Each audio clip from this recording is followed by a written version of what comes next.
السلام علیکم ناظرین، بولم 163 کے پارٹ 1 میں خوش آمدید۔ ایپیسوڈ کی شروعات میں میدان جنگ میں عثمان صاحب اور قسطنطین نیزے اٹھائے ایک دوسرے کی جانب بھاگ رہے ہوتے ہیں اور قریب پہنچتے ساتھ ہی وہ ایک دوسرے کی جانب نیزے چھوڑ دیتے ہیں۔ عثمان صاحب قسطنطین کے نیزے سے ایک دم نیچے ہو جاتے ہیں، نیزہ اوپر سے گزر جاتا ہے، مگر عثمان صاحب کا پھینکا ہوا نیزہ قسطنطین کو جا لگتا ہے اور وہ گھوڑے سے دور جا لگتا ہے۔ یہ دیکھ کر الیکسیوس چلاتے ہوئے کہتا ہے، مار ڈالو انہیں، مگر اسی لمحے سنسراتے ہوئے تیر بازنطینیوں کو آ لگتے ہیں۔ تیر مارنے والا اورحان ایک طرف سے اپنے سپاہیوں کے ساتھ سامنے آتا ہے اور بازنطینیوں پر تیر برساتا ہی چلا جاتا ہے۔ گھوڑے پر سوار عثمان صاحب بھی بازنطینیوں کو کاٹنا شروع کر دیتے ہیں۔ بازنطینی عثمان صاحب کا راستہ روک کر انہیں پھنسانے کی کوشش کرتے ہیں، مگر ایک طرف سے اورحان کے تیر اور عثمان صاحب کا گھوڑا التوتان بازنطینیوں کے اوپر سے ہوتا ہوا نکل جاتا ہے۔ یہ منظر دیکھ کر اورحان اور عثمان صاحب کے جانباز بہت خوش ہوتے ہیں اور اورحان کہتا ہے، نہ صرف عثمان صاحب بلکہ ہولوفرا بھی بچ گئی۔ سپاہیوں، ہم ان کے پہنچنے سے پہلے ملاقات کی جگہ پر جائیں گے۔ یہ کہتے ساتھ ہی اورحان سپاہیوں کے ساتھ پلٹ جاتا ہے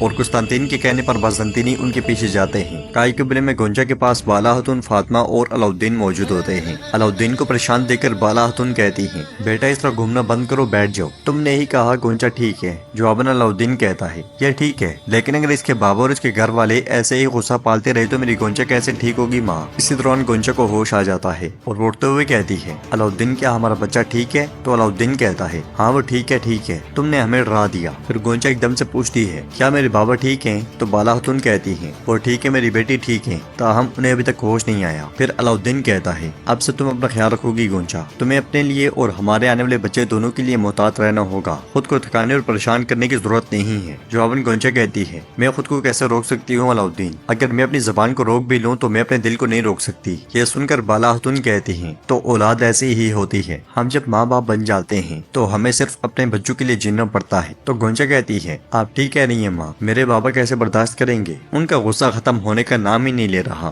بالا خاتون کہتی ہیں، یہ بوجھ اٹھانا مشکل ہے، وہ ایسے اس طرح ہیں کیونکہ وہ تمہیں بہت یاد کرتے ہیں، وہ ضد میں ہیں، مگر گونجا کہتی ہے، وہ اسے ترک نہیں کر سکتے ہے نا؟ اسی لیے محمد وہاں آتا ہے اور گونجا کے پاس بیٹھتے ہوئے کہتا ہے، کیا تم ٹھیک ہو گونجا؟ تم نے مجھے ڈرا دیا تھا۔ تو گونجا کہتی ہے، میں ٹھیک ہوں بھائی، میں ٹھیک ہوں، اور بابا؟ تو محمد اس سے کہتا ہے، بابا سو رہے ہیں، تم جلدی ٹھیک ہو جاؤ۔ محمد کے اس رویے پر گونجا بہت خوش ہوتی ہے اور محمد جانے سے پہلے کھڑے ہو کر کہتا ہے، کاش ایسا کچھ نہ ہوا ہوتا، لیکن نہ جانے کیا ہو گیا، بہرحال تم آرام کرو، میں جا کر بابا کو دیکھتا ہوں۔ یہ کہتے ساتھ ہی محمد چلا جاتا ہے۔ محمد کے ساتھ ساتھ فاطمہ اور بالا خاتون بھی چلی جاتی ہیں اور گونجا خوش ہوتے ہوئے علاؤالدین سے کہتی ہے، میرے بھائی کا دل نرم ہو گیا ہے تو شاید بابا بھی مجھے معاف کر دیں گے۔ پھر جب میرے بابا بیدار ہوں گے تو میں انہیں شادی کی تقریب کے بارے میں بتاؤں گی۔ بابا کے اٹھنے کے بعد ہم شادی کی تقریب کریں گے، ہے نا؟ تو علاؤالدین کہتا ہے، ہم یقیناً کریں گے۔ یہ کہتے ساتھ ہی وہ اسے گلے لگا لیتا ہے۔ ناظرین، اس کے بعد ہم دیکھتے ہیں کہ جنگل میں عثمان صاحب اپنے گھوڑے کو دوڑا رہے ہوتے ہیں۔ دوسری طرف سے اورحان بھی اپنے سپاہیوں کے ساتھ ملاقات والی جگہ جا پہنچتا ہے اور کہتا ہے،